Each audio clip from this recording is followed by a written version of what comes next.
चलिए, लक्ष्य 360 पे सभी का स्वागत है। आज हम बात करेंगे कि यूपीएससी की तैयारी कैसे करें। आज हमारा मेन टॉपिक यही है। यूपीएससी का नोटिफिकेशन भी निकल गया है और 933 पोस्ट इस बार यूपीएससी के नोटिफिकेशन ने दिया है 2026 के प्रीलिम्स के एग्जामिनेशन में कि 933 पोस्ट इस बार निकला भी है। हम इस बार बात करेंगे कि भाई यूपीएससी की तैयारी कैसे करें। आज का जो मेन हमारा क्वेश्चन यही होगा, कौन कौन सी बुक पढ़ना चाहिए, किस पे ज्यादा हमें फोकस करना है और क्या हमारी सही रणनीति हो, हमारे अप्रोचेज क्या हो, इस पे हम लोग बात करने वाले हैं। देखिए, यहाँ पर फिगर में मैं आपको दिखा रहा हूं कि सबसे पहला जो लिखा हुआ है, आप देख भी रहे हैं कि आपसे देखिए यहाँ पर लिखा है कि यूपीएससी की तैयारी कैसे करें, यानी कि how to prepare UPSC. Exam का पैटर्न क्या होगा, सिलेबस क्या है आपका, ये जानना आपको जरूरी है। क्या पढ़े क्या ना पढ़े और हमारी सही रणनीति, सही हमारे अप्रोचेज क्या है, इन सभी मुद्दों पर जो है आज की क्लास में हम लोग बात करने वाले हैं। क्योंकि किसी भी तैयारी में सबसे इंपॉर्टेंट होता है कि क्या हमें पढ़ना है और क्या हमें छोड़ना है। क्योंकि पढ़ने के लिए तो बहुत कुछ है, लेकिन क्या हम सब पढ़ते हैं? और पढ़ने के लिए यूपीएससी को जो हवा बना दिया गया कि नहीं, हमको सब कुछ पढ़ना नहीं, हमको उसको उस पर उतना ही वेटेज देना है जितने वो लायक हो। जैसे अगर मैं कहूँ हिस्ट्री का, हिस्ट्री के 3 सेगमेंट होते हैं। एक होता है एंशिएंट, दूसरा होता है मेडावल और तीसरा होता है मॉडर्न, जो कि आपके यूपीएससी के प्रीलिम्स में पूछता है।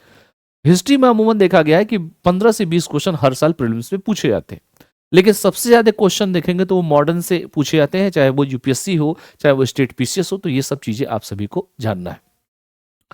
तो आइए हम बात करते हैं। तो इसके 3 चरण होते हैं, आप सब जानते हैं। एक प्री का चरण होता है जिसे प्रीलिम्स कहते हैं।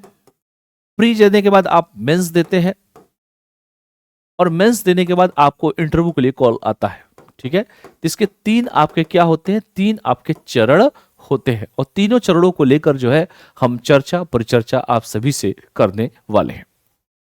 देखिए, यहां पर सबसे पहले मैं बताने की कोशिश किया हूं, ये देख सकते हैं आप सभी को। इसमें एक बच्चा है और प्रारंभिक परीक्षा, मुख्य परीक्षा और इंटरव्यू, ये 3 इसके पिलर हैं और इन्हीं 3 पिलरों पे हमको चर्चा करना है। देखिए, प्रारंभिक परीक्षा में आप जानते हैं कि जीएस के 2 पेपर होते हैं, यानी कि जीएस के 2 पेपर का मतलब एक फर्स्ट पेपर होता है और एक होता है हमारा सेकंड पेपर। सेकंड पेपर किसका पेपर होता है? सी सेट का पेपर होता है। देखेंगे कि फर्स्ट पेपर जो होता है जीएस का, वो समान अध्ययन का पेपर होता है, 200 नंबर का होता है। फर्स्ट पेपर हमारा 200 नंबर का होता है, जीएस का होता है, जिसमें 100 क्वेश्चन पूछे जाते हैं और एक क्वेश्चन 2 नंबर के होते हैं। लेकिन सेकंड पेपर जो होता है वो सीसेट का पेपर होता है और सीसेट के पेपर में आपको 200 नंबर के प्रश्न पूछे जाते हैं। 80 प्रश्न होते हैं, 2.5 नंबर का एक प्रश्न होता है, 1/3 का नेगेटिव मार्किंग होता है। लेकिन सबसे इंपॉर्टेंट है कि सीसेट की परीक्षा में 33% नंबर आपको लाना है, यानी कि 33% मार्क्स आपको लेके आने हैं 200 में। यानी कि 200 का 33 अगर करेंगे तो यानी कि 66-67 नंबर आपको लेके आने हैं। अगर आप सीसेट में फेल हो जाते हैं तो आपका प्रीलिम्स जीएस का क्वेश्चन चेक नहीं होता है, क्योंकि जैसे ही आप प्रीलिम्स का मतलब सीसेट क्वालिफाई करोगे तभी आपका पीटी का फर्स्ट पेपर चेक होगा और पीटी के फर्स्ट पेपर के आधार पर ही जो है आप क्या होंगे, आप प्रीलिम्स मतलब पास करेंगे।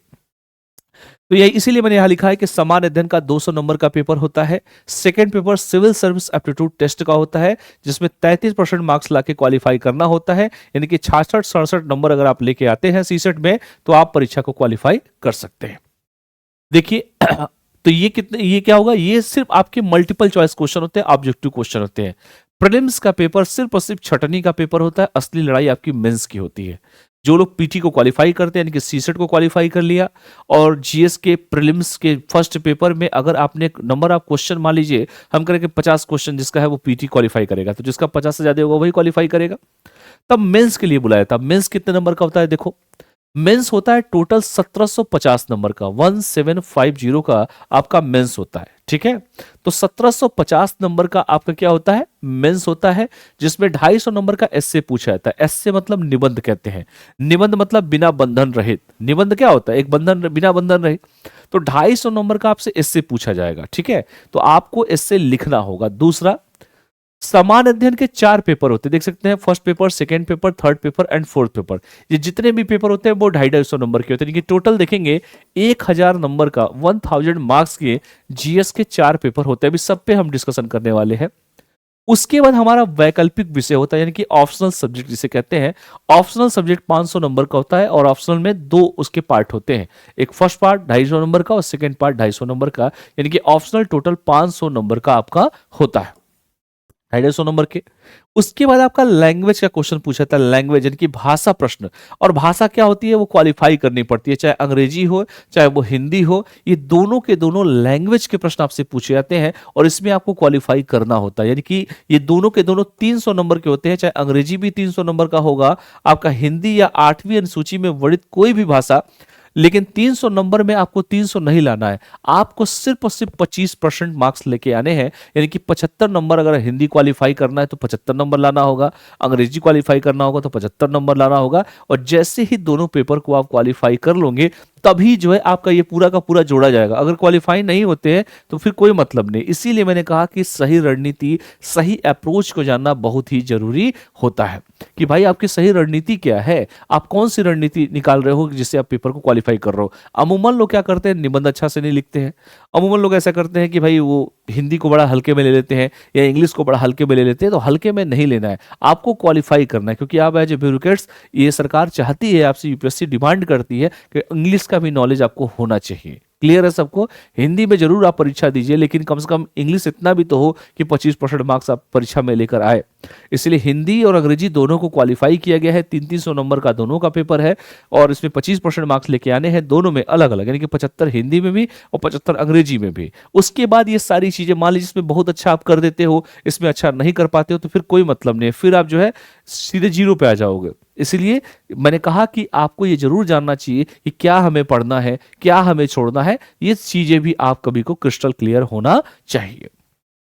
तीसरा होता है इंटरव्यू। इंटरव्यू होता है 275 नंबर का।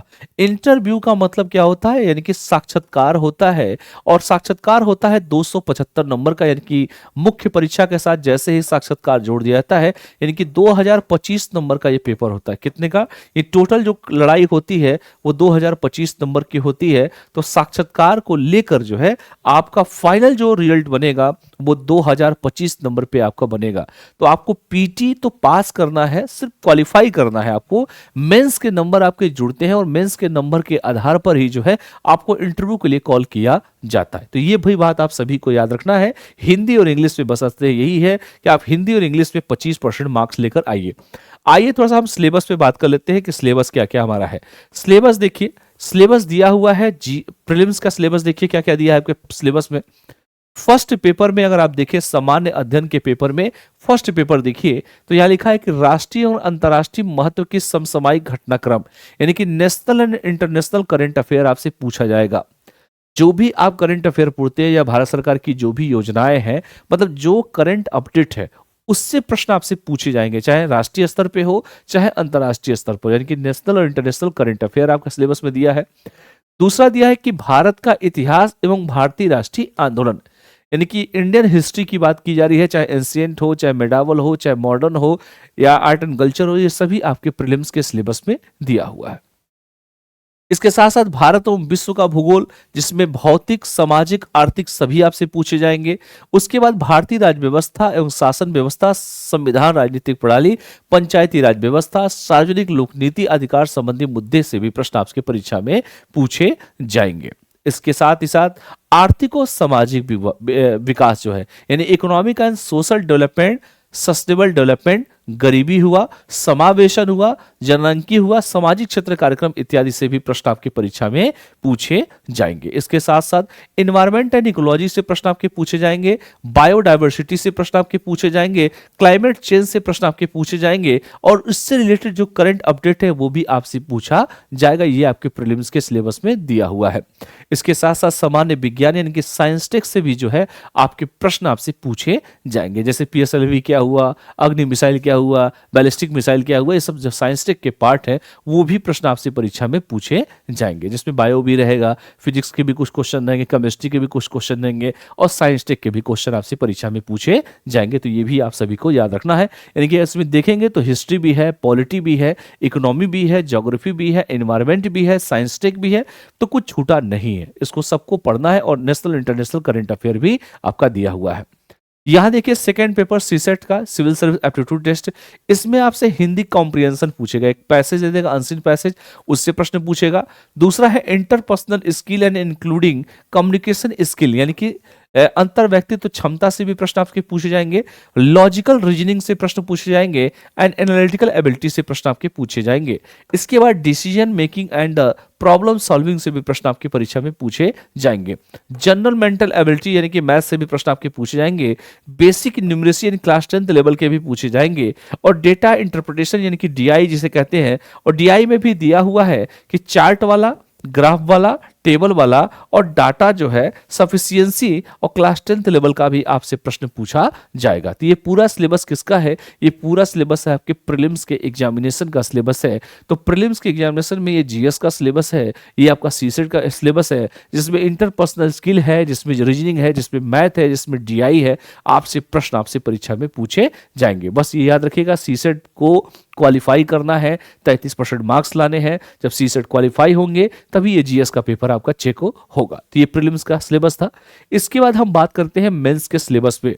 मेंस में देखिए 4 पेपर होते हैं, और GS first paper, second paper, third paper and fourth paper, और सभी जो पेपर होते हैं वो 250-250 नंबर के होते हैं, जो मैं शुरुआत में आप सभी से बता चुका हूं। यहां देखिए फर्स्ट पेपर में आपके सिलेबस में क्या दिया है, आधुनिक भारत का इतिहास यानी कि मॉडर्न इंडिया से प्रश्न आपसे पूछे जाएंगे। जब आप मेंस लिखोगे तो आपसे आधुनिक भारत का इतिहास पूछे जाएंगे। ये जितने भी होते हैं कितने कितने नंबर के होते हैं, शुरुआत में मैंने कहा 250 नंबर के, ये भी 250 नंबर का होता है, ये भी 250 नंबर का होता है, और ये भी क्या होता है, 250 नंबर का होता है। इसके बाद आर्ट एंड कल्चर से प्रश्न आपके पूछे जाते हैं। इसके बाद वर्ल्ड हिस्ट्री आपके सिलेबस में फर्स्ट पेपर में दिया है, और आजादी के बाद भारत की क्या स्थिति थी, इससे प्रश्न आपकी परीक्षा में पूछे जाएंगे। इसके बाद विश्व के भौतिक भूगोल, प्राकृतिक संसाधनों का वितरण और महत्वपूर्ण भौतिक घटनाएं से प्रश्न आपके पूछे जाएंगे। इसके साथ साथ भारतीय समाज की प्रमुख विशेषताएं क्या है, ये पूछे जाएंगे। महिलाओं की भूमिका क्या रही, ये भी आपसे प्रश्न परीक्षा में फर्स्ट पेपर में पूछा जाएगा। यानी कि सोशल इशू जो है वो आपके फर्स्ट पेपर में दिया है, और इससे प्रश्न आपकी परीक्षा में पूछे जा सकते हैं। इसके साथ साथ संविधान, सरकार और राज्य व्यवस्था सेकंड पेपर की बात करें वो पूछा है। यानी कि हमारा जो कॉन्स्टिट्यूशन हो, हमारी राज्य व्यवस्था हो, या शासन व्यवस्था हो, या लोकतंत्र पे सिविल सेवाओं की क्या भूमिका है, इसके बारे में। इंटरनेशनल रिलेशन से प्रश्न, सोशल जस्टिस से प्रश्न, जिसमें गैर सरकारी संगठन, एसएचजी यानी कि स्वयं सहायता समूह, ये सभी के सभी आपके सेकेंड पेपर के सिलेबस में आपका दिया हुआ है। इसके बाद अगर थर्ड पेपर की बात किया जाए तो साइंस एंड टेक्नोलॉजी यानी कि विज्ञान और प्रौद्योगिकी जो है, इकोनॉमिक डेवलपमेंट से प्रश्न, बायोडाइवर्सिटी जैव विविधता से प्रश्न, एनवायरमेंट पर्यावरण से प्रश्न, इंटरनल सिक्योरिटी से प्रश्न एंड डिजास्टर मैनेजमेंट यानी कि आपदा प्रबंधन से प्रश्न आपके पूछे जाएंगे। ये सभी के सभी आपके थर्ड पेपर के सिलेबस में, ये सभी के सभी आपके सिलेबस दिया हुआ है। इसके बाद फोर्थ पेपर की बात की जाए तो जिसमें एथिक्स यानी कि नीति शास्त्र क्या है, सत्यनिष्ठा ईमानदारी क्या है, अभिरुचि क्या है, एंड आपसे केस स्टडी की, आप एक जिले के अधिकारी है और आपके समक्ष ये चुनौती आ रही है, अब इस प्रॉब्लम को कैसे सॉल्व करेंगे, इससे भी प्रश्न आपकी परीक्षा में पूछे आपके फोर्थ पेपर में गए हैं।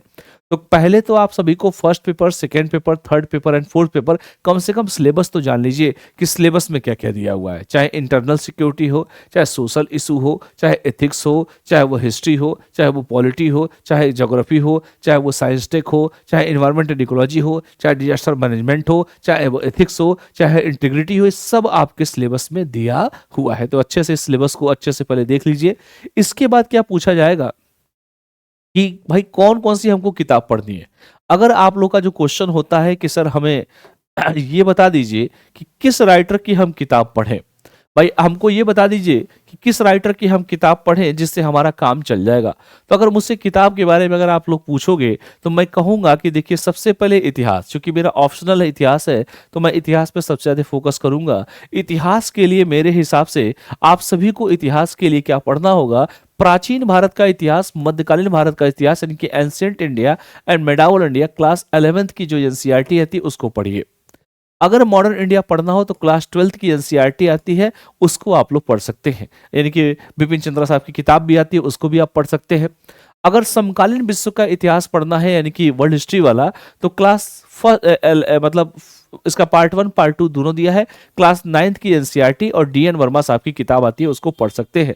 आधुनिक भारत का इतिहास बिपिन चंद्रा साहब की किताब आती है, लाल कवर वाली किताब आती है, उसको आप पढ़ सकते हैं। और आजादी के बाद भारत की स्थिति क्या है बिपिन चंद्रा साहब का, वो भी आता है, वो भी आप इस पे पढ़ सकते हैं। यानी कि दोनों बिपिन चंद्रा साहब की किताब को आप अच्छे से पढ़ सकते हैं। ये आपके मतलब इतिहास में कोई पूछे तो ये चीजें आप कर सकते हैं। मैं किनारे हो जा रहा हूं, एक बार सभी लोग देख लीजिए। इतिहास के लिए ये सारी चीजें आप सभी को आपको करना है। तो मॉडर्न इंडिया हो चाहे वो आज़ादी के बाद भारत हो, सभी के सभी बिपिन चंद्रा की किताब आती है, उसको आप सभी फॉलो कर सकते हैं। इसके बाद अगर हम बात करें दूसरे सब्जेक्ट पे, यानी कि आर्ट एंड कल्चर पे कौन सी बात करें, आर्ट एंड कल्चर के लिए कौन सी किताब पढ़ें, तो आर्ट एंड कल्चर के लिए देखिए मेरे हिसाब से आर्ट एंड कल्चर के लिए भारतीय कला का परिचय नाम से एक किताब आती है, कक्षा 12 की एनसीईआरटी है। और उसके बाद एक राइटर है नितिन सिंघानिया, इनकी पुस्तक को आप फॉलो कर सकते हैं आर्ट एंड कल्चर यानी कि कला और संस्कृति के लिए। अगर ज्योग्राफी के लिए मुझसे पूछे कोई तो 6, 7, 8 की ओल्ड एनसीईआरटी पढ़ सकते हैं। फिजिकल मतलब ज्योग्राफी यानी कि भौतिक भूगोल की बात करें तो भौतिक भूगोल के मूल सिद्धांत आता है, और भौतिक भूगोल के जो मूल सिद्धांत आता है उसमें अगर आप देखें तो एनसीईआरटी क्लास 11th वाली और महेश बड़वाल साहब की किताब और एटलस को आप पूरा ज्योग्राफी में ये यूज कर सकते हैं।